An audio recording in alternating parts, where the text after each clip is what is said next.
ये दुनिया बड़ी खराब है और बड़ी जलील है। इसमें अच्छाई भी है, भगवान का रूप भी है, ये तो मैं नहीं कहता कि भगवान का रूप नहीं है। तो इसमें कमियां कम है क्या, बुराइयां कम है क्या? एक से एक दुष्ट और एक से एक बेईमान दुनिया में भरे पड़े हैं। तो क्या करें फिर? दुष्टों के प्रति द्वेष नहीं बेटे, द्वेष करेंगे आप ही जल जाएंगे।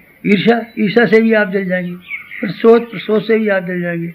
इससे आप सामने वाले का जितना नुकसान करेंगे उससे ज़्यादा अपना नुकसान कर लेंगे। एक तो दूसरे आदमी ने आपको नुकसान पहुंचाया, नुकसान नंबर 1, और एक आपने फिर नई बीमारियां शुरू और कर ली, डाह की, ईर्षा की, प्रसोद की, घृणा की। ये सारी की सारी चीज़ों को आप बनाए रखेंगे, फिर आप कैसे जिएंगे बताइए ना? बाहर से भी पिसेंगे और भीतर से भी पिसेंगे तो आप मरेंगे ना। आप ऐसे मत, आप क्या करें फिर? बुराइयों को बर्दाश्त करें? नहीं, ये तो नहीं कहता बुराइयों को बर्दाश्त करें। आप बुराइयों से संघर्ष जरूर कीजिए। फिर संघर्ष करने का दूसरा तरीका है, कौन सा? वो तरीका है जो कि डॉक्टर इख्तियार करता है। किसके लिए? मरीज के लिए। मरीज के रोगों को मार डालने के लिए हरचंद कोशिश करता है कि रोग बचने न पाए, विषाणु बचने न पाए, रक्त की प्रदूषण बचने न पाए, लेकिन रोगी को नुकसान न होने पाए। आप रोगी को नुकसान पहुंचाए बिना उसकी बुराइयों को दूर करने के लिए बराबर जद्दोजहद करते हैं। जब आप किसी व्यक्ति विशेष को हानि पहुंचाने की बात सोचते हैं तो वो द्वेष हो जाता है, और आप इसके दोषों को, दुर्गुणों को, कमियों को हटाने की बात सोचते हैं तब कोई दिक्कत नहीं पड़ती। आप ऐसे कीजिए ना। आपको एक और काम करना चाहिए, आपको आत्मनिर्भर होना चाहिए, अपने ऊपर डिपेंड कीजिए। क्या करें? बाहर के आदमियों से मत उम्मीदें कीजिए, मत विश्वास कीजिए, मत अविश्वास कीजिए। आप ये मान के चलिए कि उन्नति करेंगे तो हम ही करेंगे। किसी आदमी से आप आशा लगाए बैठे हैं, वो आदमी आपकी सहायता करेगा? क्यों आपकी सहायता करेगा?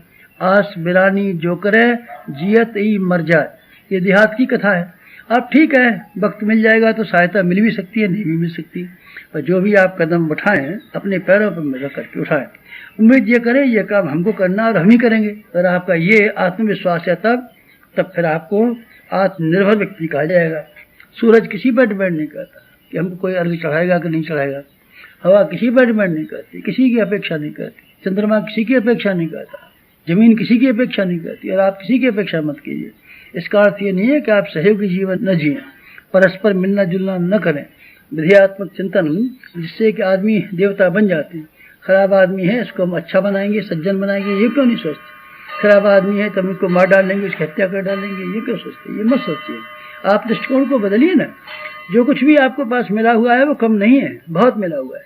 आप देखिए ना, जरा दूसरे जानवरों को देखिए, कीड़े मकोड़ों को देखिए ना, पशु पक्षियों को देखिए ना, कैसी घिनौनी और कैसी गई बीती और कैसी छोटी जिंदगी व्यतीत करते हैं। फिर आप क्यों ऐसी जिंदगी जिएंगे? भगवान ने तो आपको राजकुमार बनाया है ना, आपको बुद्धि दी है ना, आपको वाणी दी है ना, आपको हाथ पांव दिए हैं ना, आप तो घर में रहते हैं ना, आपको जीविका है, पहली तारीख को तनख्वाह मिल जाती है, रोटी खा लेते हैं ना।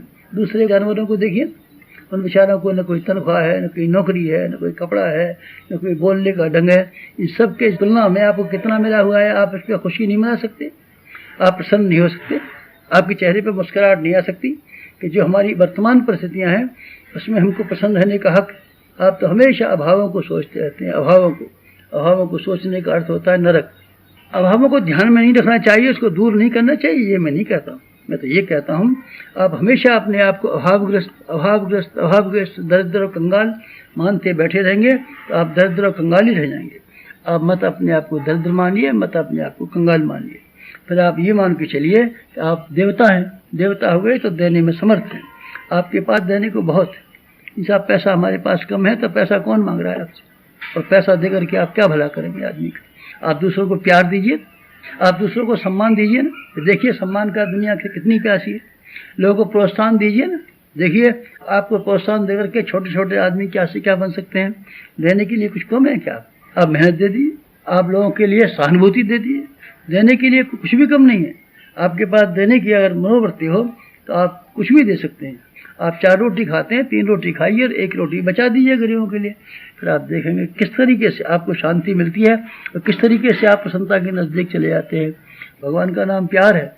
प्यार आप भीतर पैदा कीजिए ना। जिस दिन आप प्यार पैदा करेंगे उस दिन आपके मन में से एक ही उमंग और ऐसी हिलोर उत्पन्न करेगी कि हमको कैसे दूसरों की सहायता करनी चाहिए। जब दूसरों की सहायता करने के लिए आमादा होंगे तो आपको अपने में से कटौती करनी पड़ेगी। फिर साधु और ब्राह्मण का जीवन जीना पड़ेगा। ब्राह्मण किफायतदार को कहते हैं, मितव्ययी को कहते हैं, अपरिग्रही को कहते हैं, स्वल्प संतोषी को कहते हैं। आप ब्राह्मण बनिए और भूदेव पृथ्वी के देवताओं में अपने नाम को लगा लीजिए और संत किसे कहते हैं? परोपकारियों कहते हैं, लोकहित में लगे हुए आदमी को भी कहते हैं। सत्प्रवृत्तियों में अपने आप को खपा देने वाले का नाम संत कहते हैं। आप संत और ब्राह्मण के रूप में अथवा दोनों के संयुक्त जीवन यापन करने के रूप में अगर आप जिए, मजा आ जाए। उम्मीद ऐसी है आप यही करेंगे। समाप्त।